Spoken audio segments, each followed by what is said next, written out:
Hi friends, நோய் நாடி நோய் முதல் நாடி அது தணிக்கும், வாய் நாடி வாய்ப்பச் செயல். நான் உங்கள் சித்த மருத்துவர் டாக்டர் பாரதி பேசுகிறேன். நம்ம சங்க மருத்துவம் சேனலில் மூலிகைகள், மருந்துகள், நோய்கள்லாம் பற்றி பார்த்துட்டு வரோம்.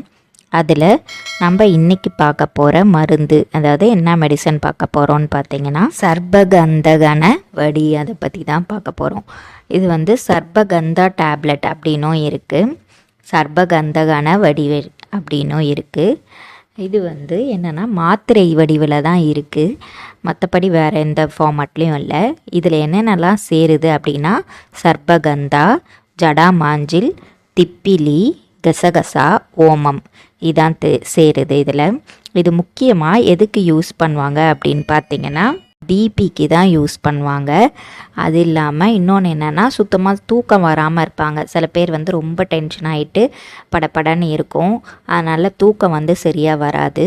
ஸோ அதனால் இந்த பிபி, அதாவது ஹைப்பர் டென்ஷன், அதுக்கும் அப்புறம் லேக் ஆஃப் ஸ்லீப், அதாவது சுத்தமாக தூக்கம் வராமல் இருக்கிறவங்களுக்கும், அப்புறம் ஒரு மாதிரி டிசீனஸாக இருக்கும், அதாவது மயக்கம் வர மாதிரியே இருக்கும், தலை சுற்றுற மாதிரியே இருக்கும். பிபி அதிகமானாலும் சில பேருக்கு தலை சுற்றல் ஏற்படும், அவங்களும் இது சாப்பிடலாம்.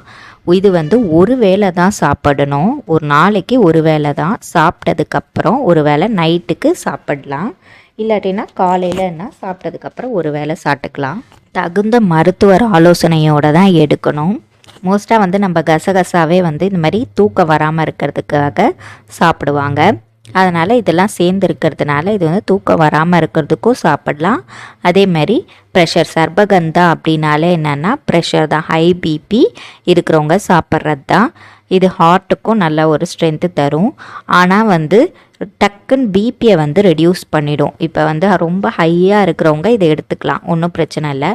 ஓரளவுக்கு இப்போ 190, 200க்கு மேலே போகுது, இல்லாட்டினா 160க்கு மேலே இருக்குது அப்படின்னா அவங்க எடுத்துக்கலாம்.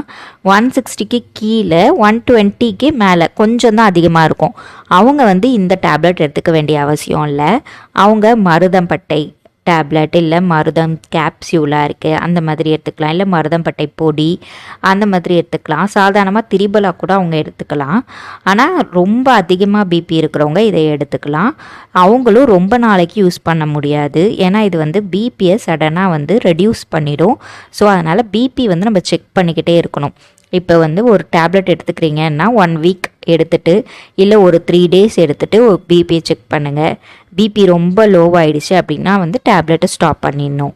அப்படி இல்லை எனக்கு பிபி லோவே ஆகலை அப்படின்னா அவங்க 1 வீக் எடுத்துக்கலாம். ஏன்னா 1 வீக்குக்கு அப்புறம் கண்டிப்பாக பிபி லோவாகும்.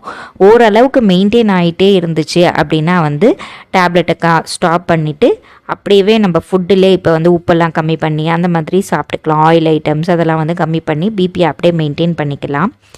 பிபி ரொம்ப ரெடியூஸ் ஆகிடுறதுக்கு வாய்ப்பு இருக்கிறதுனால தகுந்த மருத்துவர் ஆலோசனையோடு உங்களுக்கு பிபி எவ்வளோ இருக்குதுன்னு செக் பண்ணிவிட்டு அதுக்கப்புறம் தான் இந்த மருந்தை நம்ம எடுத்துக்கணும். ரொம்ப அதிகமாக இருக்கவங்க அப்படி எடுத்தாங்க அப்படின்னா அவங்க டெய்லி பிபியை மானிட்டர் பண்ணிக்கிட்டே இருக்கணும். பிபி மானிட்டர் பண்ணிவிட்டு அவங்களுக்கு பிபி நல்லா ரெடியூஸ் ஆகிடுச்சு, இல்லை ஓரளவுக்கு இப்போ 190, 180 இருக்குது அப்படின்னா அவங்களுக்கு 170, 160 அந்த ரேஞ்சுக்கு வந்துடுச்சு அப்படின்னா 2 டேஸ்க்கு ஒன்ஸ் டேப்லெட் அந்த மாதிரி எடுக்கலாம். அதனால தான் தகுந்த மருத்துவர் ஆலோசனையோடு எடுக்கணும் அப்படின்றத நான் சொல்கிறேன். 1 மந்த்துக்கு மேலே இந்த டேப்லெட் நம்ம எடுக்கக்கூடாது. இதே மாதிரி பல வீடியோக்களை பற்றி பார்க்குறதுக்கு நம்ம சங்க மருத்துவம் சேனலை சப்ஸ்கிரைப் பண்ணுங்கள், லைக் பண்ணுங்கள், ஷேர் பண்ணுங்கள், கமெண்ட் பண்ணுங்கள். பெல் பட்டனையும் கிளிக் பண்ணிட்டீங்கன்னா உங்களுக்கு நோட்டிஃபிகேஷன் வந்துடும். நம்ம போடுற வீடியோக்களை நீங்கள் பார்த்து தெரிஞ்சுக்கலாம். தேங்க்யூ.